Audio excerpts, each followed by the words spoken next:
Welcome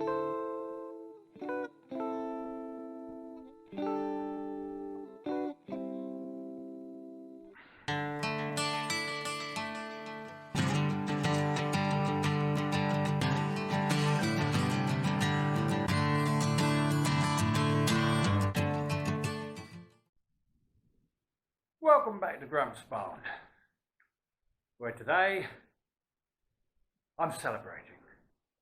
Finally fucking celebrating. If I quickly whip this round, you will see I have an empty barn. No freeloader. It's gone. Joy of joys. Yep, finally done it. Hasn't been MOT'd yet because I only got it out of it yesterday. Well, was it the day before? No, day before yesterday. I tell a lie. But it didn't go without a struggle. Surprise, surprise. Yeah, when it came to bleeding the brakes, obviously I had 3 sides that all needed bleeding because they'd had new brake lines on them. First 2 went without a problem. Third one, yep, bleed nipple snapped off. Lovely. So I took the brakes apart, went to take out the slave cylinder, and one of the bolts holding that on snapped as well. Yeah, wonderful it was. Oh, and the brake line connecting it as well, the solid brake line, that was jammed solid, and I had to wreck the bloody pipe to get it apart. So I had to make yet another brake line for it. That was wonderful.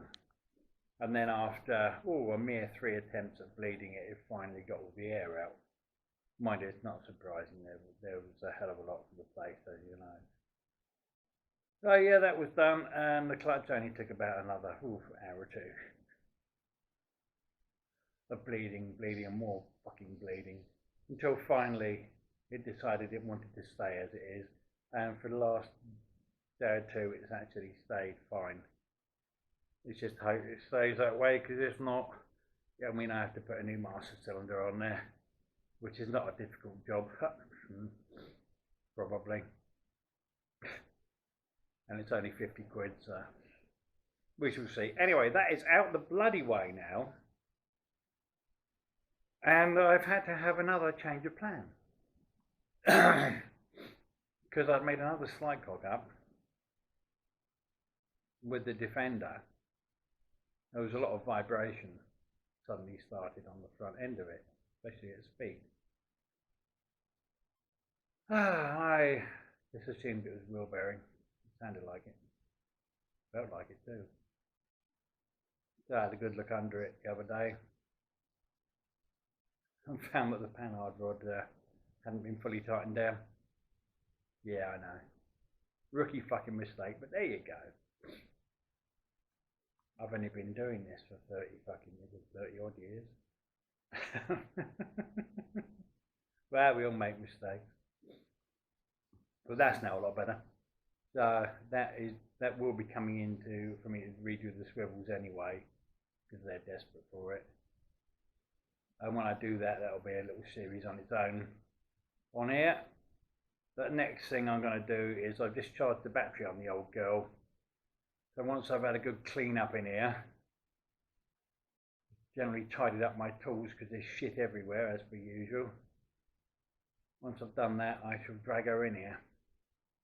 And that will be the next section on this video. Be nice to work on something decent again. Not that the freeloader isn't decent, it's just not decent. It's shit, and it hates me. Right, enough waffling on.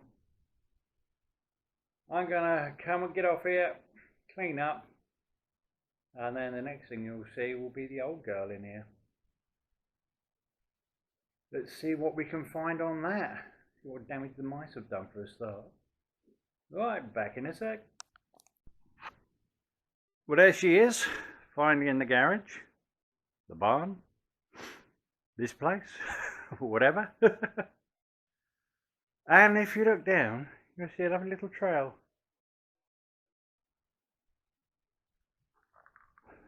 That little trail, I will show you what that is. Hang on a sec.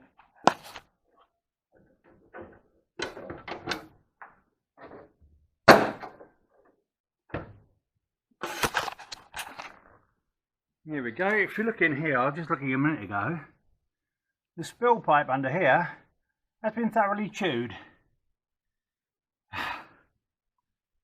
That is diesel. So instead of returning back to the tank, it's just pissing out all over the engine. Yummy! And as you can see, it's had a really good go at the pipe in as well, which I noticed last time I was making a video about the old girl. Well, as I'm under here, let's talk about this thing, shall we?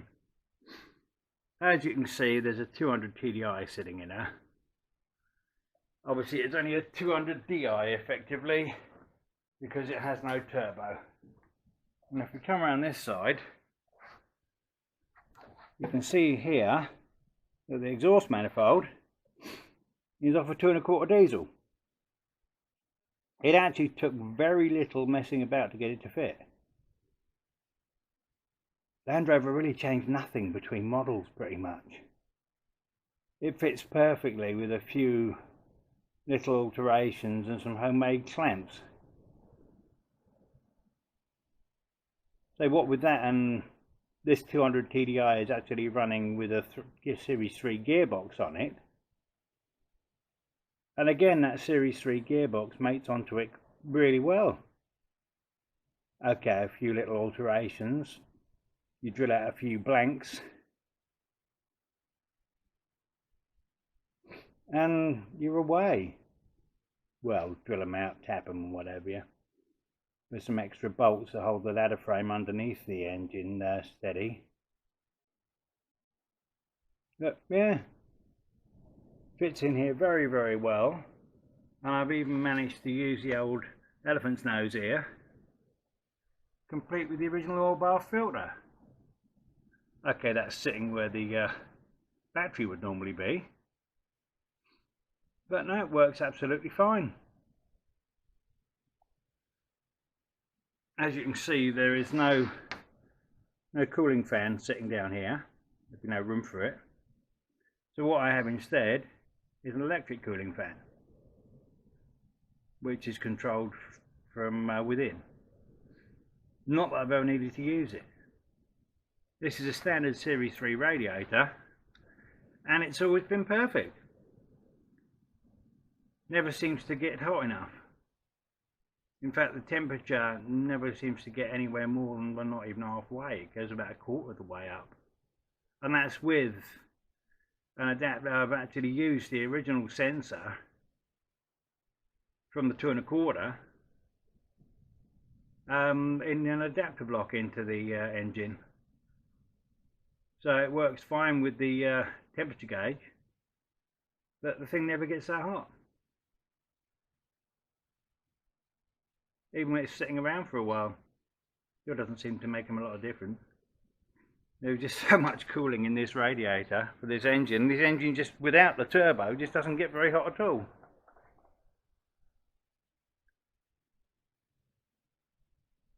Now, what else can we go through? Oh yeah, you'll see in there we have the obligatory horn. Of course, it's a klaxon type, because you can't have an old girl like this without a klaxon type horn.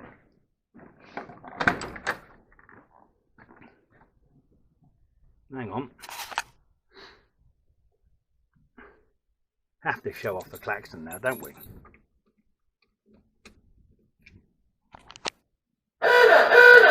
See? Very similar to the old ones that you used to find in the old Series 1. So yeah, I was very happy with finding that. The cheapy Chinese copy that's been in there for years and working fine. A bit like the fucking mouse. That's been working fine. You look in here, look at that lot. All the way along. It's just chewed the crap out of that. That's just a bit of pipe insulation that was stuffed there to stop the cold air coming up the back of the truck cab. Because I don't have a closing plate for it.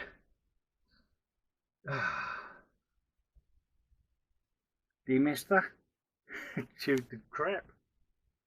All on the floor there. It's been chewing everything up. I know some of the wiring isn't working. And again, been chewed. I've got to take this master cylinder off because it's been leaking. There's brake fluid been leaking into the cab, which I think is half the problem with the brakes. So I shall be removing this. I've got a kit to give it a refurbish and see what happens.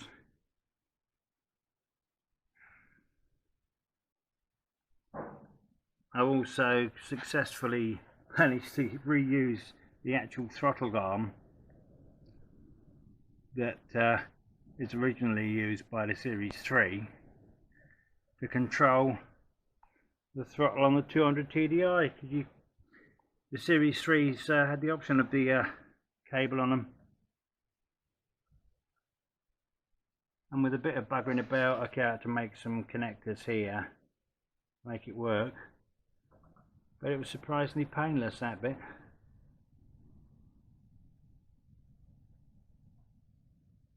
The biggest pain in the backside putting this in here was right down here, the bottom hose. It has to go through a very tight loop. And so I had to buy some there we go, some heavy duty flexible hose that could actually turn through that sort of weird angle to fit, and it's worked really well. It is a strange angle to see a water pipe at, but it works, and that's what counts. Yeah, what else have we done under here? Oh yeah, you can see I've left the original heater matrix there. And I'll show you in a minute where that goes. Right, inside the car here, I open this little box with the with our little friend on top, the original Rover, one of the original Rover mascots. Oh dear, the mouse has been in here too, in with my electrics. Chewing the crap. Oh dear, out of this. I better get a light. Hang on. Now we finally have some light. Look at the state of this. I have this little box here is a made up DB10 unit. What that does, it allows me to have indicators that are basically using the brake lights and secondary filament in the side lights as indicators, and it basically sends the power where it's needed. So if you're braking and you indicate, then it will flash one of the brake lights and so on, rather than it staying on fully. So it operates all that. It's only 4 nice little relays in there. Cost about a tenner to make, whereas a proper DB10 unit will set you back best part of £100. Wasn't paying that. But as you can see, a mouse has had a damn good go at it. I'm going to have to check all the wiring, because it's obviously got into here through the side over there. I don't know, you can't see it there. There's a tube that goes from there round behind the 100-year-old clock. Wind up. Wonderful little thing there. And into there. Behind the instrument console, which it's obviously been in as well. So I'm going to have to check all the wiring for tubes. And what basically, the reason I came here in the first place was because this tube here Goes through a big hole in the back.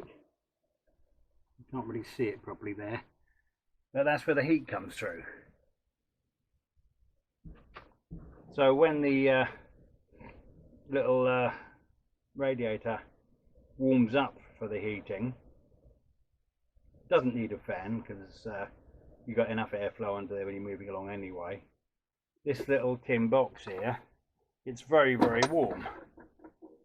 Very warm indeed. And it also sort of pipes the heat through here and up to my one and only demister over there. Right, now, as well as the ammo box over there with the fuses and electrics and everything else in it, I've also got a smaller old ammo box sitting here with things like, you've got the horn button there and the headlamp flasher there. That's for the windscreen washer that doesn't work ever since I got this thing up to 60 once and it blew off the heater hose.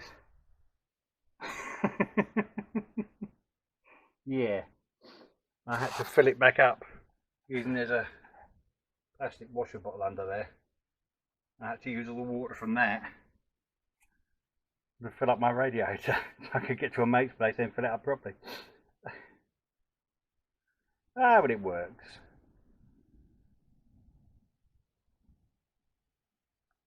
Yeah, as you can see, the dashboard's pretty standard, although this is a Series 3, so I had to build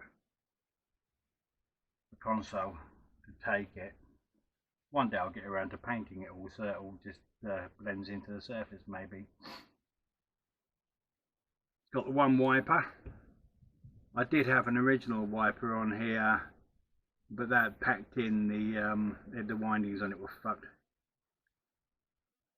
And they're ridiculously expensive to buy, so this one is a boat unit.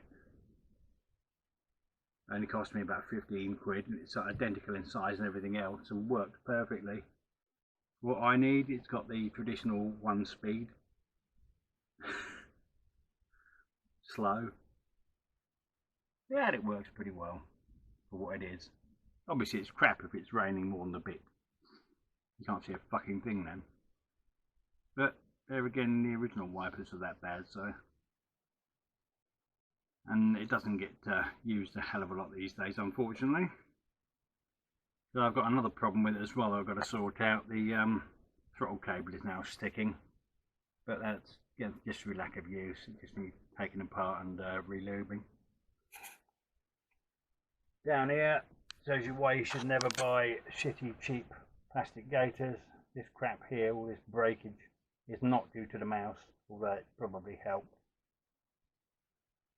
That fell apart all on its own within about 2 years of putting it on there. Bloody useless. So yeah, I've got a good few things to do in here.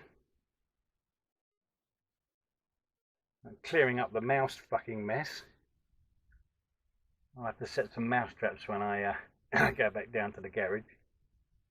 Get rid of those little buggers. It's not exactly difficult to get into a Land Rover, especially if you're mouse sized. Right, ooh. Rear tub.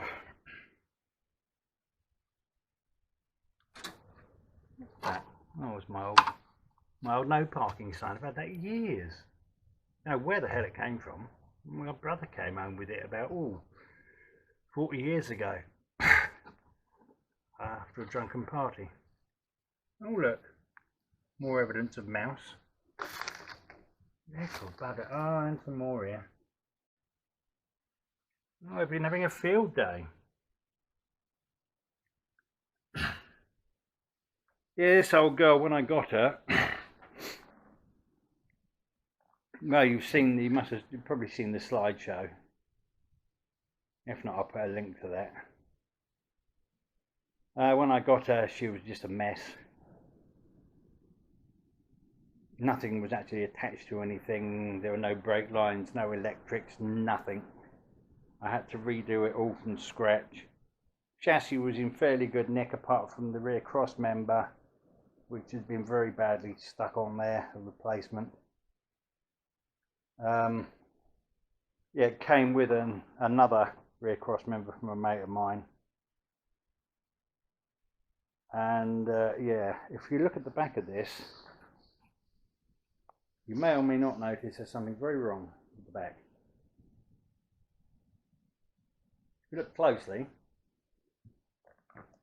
you'll see the tub is actually sitting on the cross member, and the three bolt bits here are not bolted into anything because there's nowhere for them to bolt to. Now this is because in my rush to put this rear cross member on, I just assumed it was a standard rear cross member for a Land Rover from a series truck. It wasn't. It was actually, for some weird reason, I don't know how he got hold of it, it was a flat one. Something with a flatbed. It doesn't have the curve in the back of it, where they come at the back, they curve down to allow for the tub to sit straight. It's just a straight fucking line, straight back, with the chassis rail. So of course, when the tub was first put on here when I was rebuilding it, it was sitting up in the air by about 2 inches. And it was too long because of the shape of everything at the back being wrong. So I had to take this apart, take all this off, take the end off, shorten the whole tub by 1 inch, put everything back together again, and that allowed it to then sit down, but only if it would sit down flat. Oh dear me.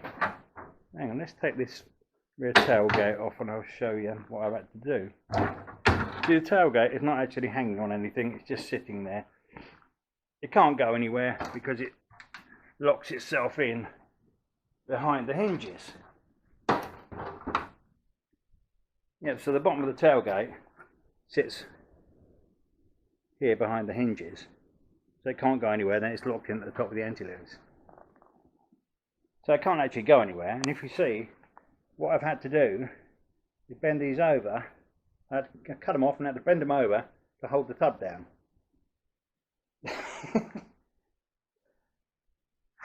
Yeah, so it's hardly original, but it works. And because she's only a play about toy, I don't really mind. If I was really that bothered, I'd get another cross member, a proper one, and redo it all, but what's the point?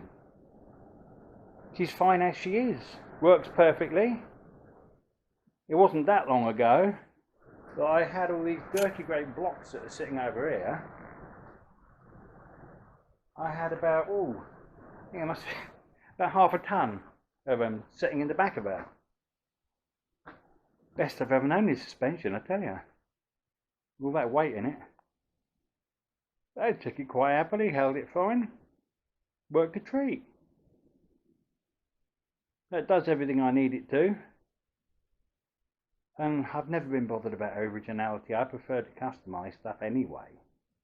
So I've always done with bikes and stuff. Always customise everything. Chop it if you can, you know.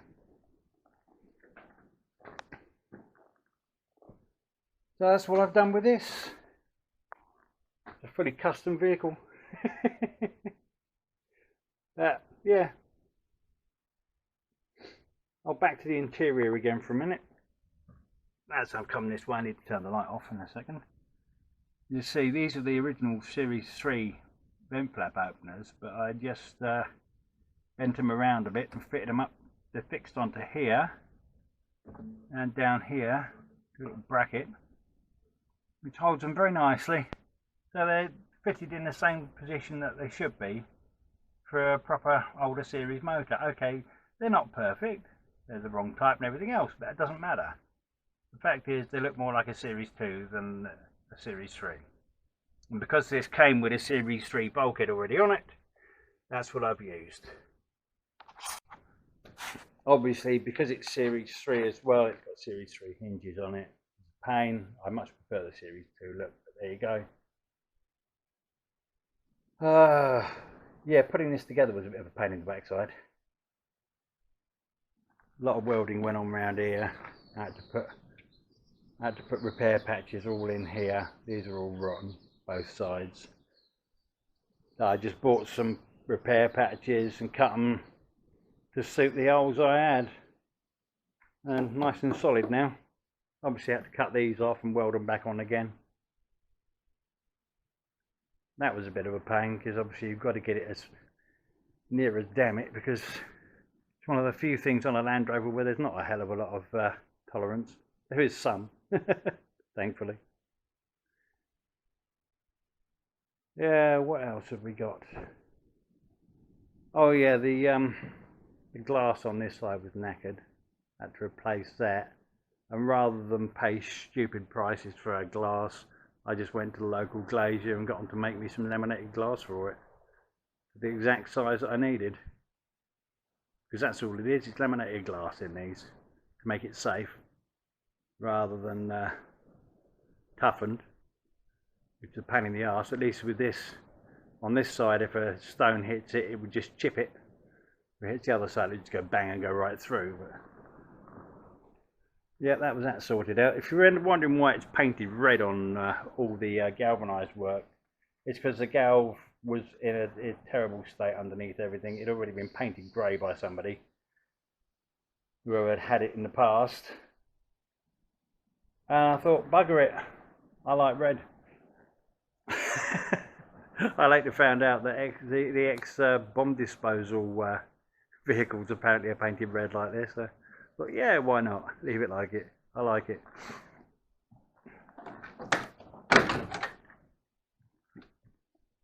This was a pain because it came without any glass, and the tracks and everything were all absolutely knackered. If you see, this is painted red on here. That is not because I painted it red. This was already red because the glass and these fittings came out of an ex-fire tender that had been unfortunately scrapped. I don't know who scrapped it or when, but the glass was sitting in another truck cab, and it had been painted with about 5 or 6 layers of varying colours, and then several layers of very thick red paint on it. It took me hours to scrape all that off to get this glass back to normal. And when it came to the actual fittings, I thought, well, I'm painting stuff red anyway. I'm having it red and green, so why not? Leave those as they are. With the other one, actually, the paint had all fallen off it. But yeah, so it's all new tracks and everything I had to put in. Yeah, that's a bit of fun in itself, fitting all that and getting everything together. It's a very fiddly job. Same as with doing these door tops. It was the same story. The door bottoms are fine. Door tops are absolutely knackered. I basically just took the glass out of them. If there's anything worth saving was the glass. And obviously again, new fitting kit. I had some new door tops that I bought off a mate that had been sitting around for years just in primer.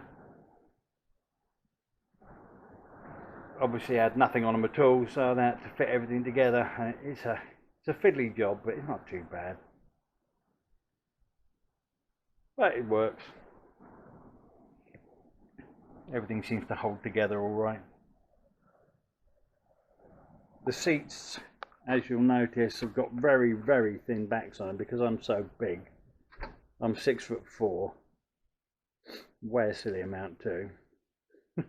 18 stone I think it is at past the last fucking check. And obviously with the artificial leg, I need legroom.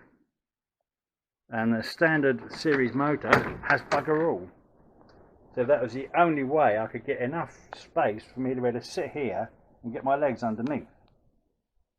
Hence also the small steering wheel, because again, with the standard dirty great bus type steering wheel they have, I couldn't drive it. It was just smacking into my legs the whole time.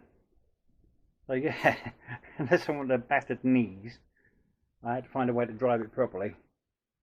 So again, if you'll notice also on my Defender I have a small steering wheel, and when I finally get to work on the Disco, I've got a small steering wheel on that as well, because it's the only way I can fit under the steering wheels properly. This, again, as well as being nice and thin, because there's nowhere to attach it on these, it's actually bolted through. I've got captive bolts inside here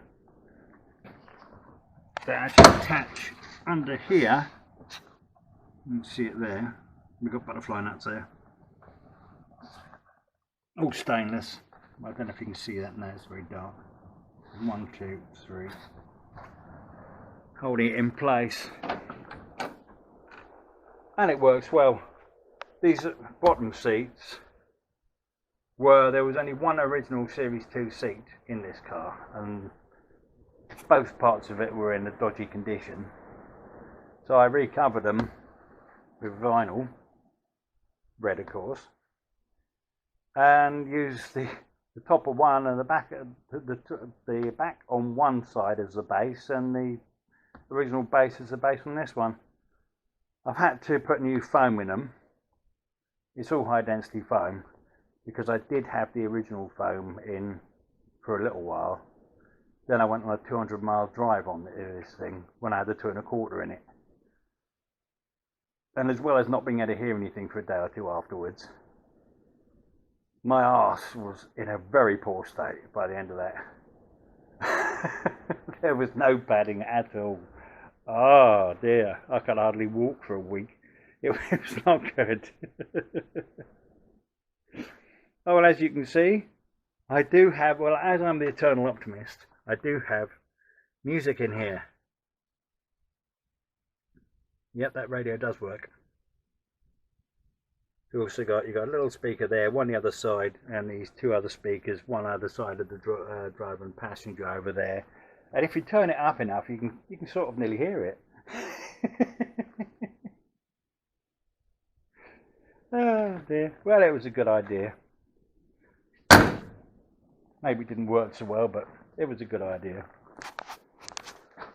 So yeah. Oh, this front panel on it. I had people moan about this when I was building it up. What are you using that for? It's from a Series 1. But yeah. 1957 Series 1. Yeah, I know, it's only a couple of years out there, isn't it? It's the 1960 Series 2, and I think it looks fantastic. I just love the look. And I was given it by a mate, which was very, very nice of him. In fact, it's the same mate that sold me most of the bits that I needed for this, and sold me the original motor as well. A mate of mine, Terry, very lovely bloke. He used to have shitloads of Land Rovers and stuff. Unfortunately, now he's getting on a bit, and he's had to sell most of them off. He's just not doing anything with them anymore, which is a real shame. Well, that's life, I suppose. Right, one more thing. This here, I love this. There we go, see it opens out. Clockwork.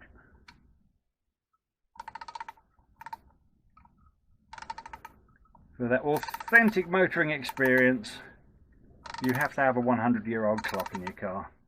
Yes, from about 1920, if not a little bit earlier. Works a treat. You won't be able to hear it ticking, I wouldn't have thought. But it does work. And it is definitely ticking, I can hear it. Alright, that's about it really. If you've got any questions or anything about it, you know where to put them. I'll be happy to answer any I've got, or any questions you've got, whatever. Suspension's all standard. Axles are original.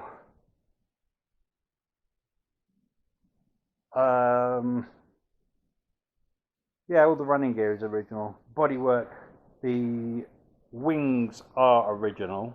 I know that for a fact. The original bulkhead, long gone. As I say, it's got a Series 3 on there. Don't know what the hell this tub came off of. Not a clue.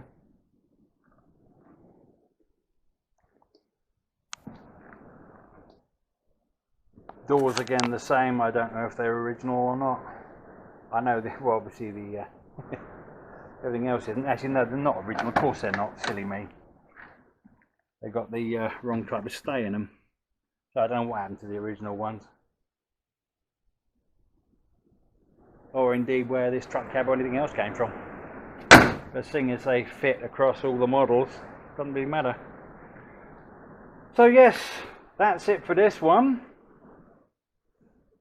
Next time I'll be going through everything to find out what the hell is wrong and where.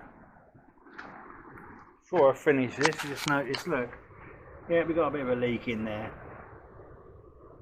Probably the bloody leather seal's gone again, where it's just been sitting around not doing a lot. They're cheap enough to replace.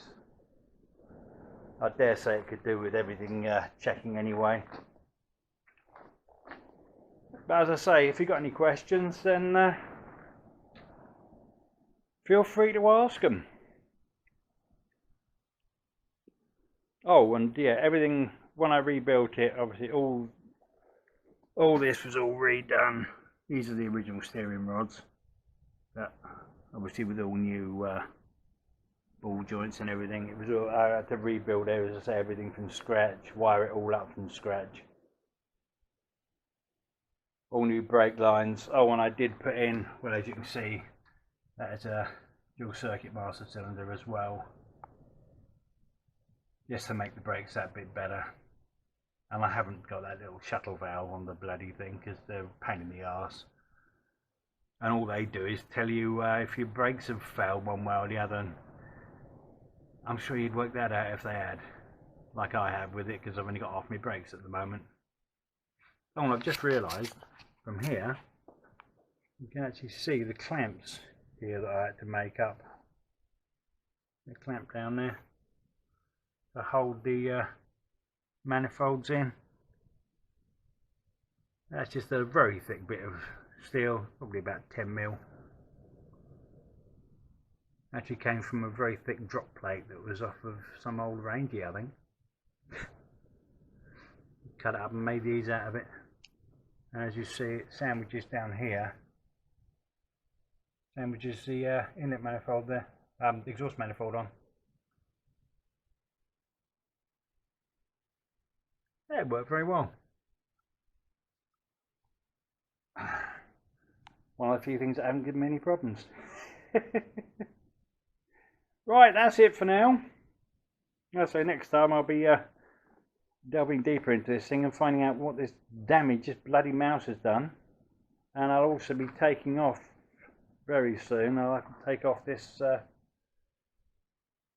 brake master cylinder so I can redo it. I know it's got seals gone in it. And while I've got the old girl here, I'll be taking the wheels off, checking everything, checking all the brakes and everything like that. The chassis, I can't be asked to get down at the moment, but the chassis has got quite a bit of light surface rust on it that needs cleaning up. But I painted it, blimey, 7 years ago, something like that. And the paint's finally giving up. So it's going to need cleaning up and repainting. That'll be another little job I do while she's in here. But this one, I shouldn't say this, it shouldn't take too long. It's just literally a bit of sorting a few things out and repairing mouse damage by the looks of it now. I thought I only had to do the brakes. Oh well. So there we go, that's that for now. I shall see you on the next one. I hope you've enjoyed this. We're back to proper Land Rovers again at least. It's so nice to be away from that bloody freeloader. Alright, take care people, I'll see you soon. Bye.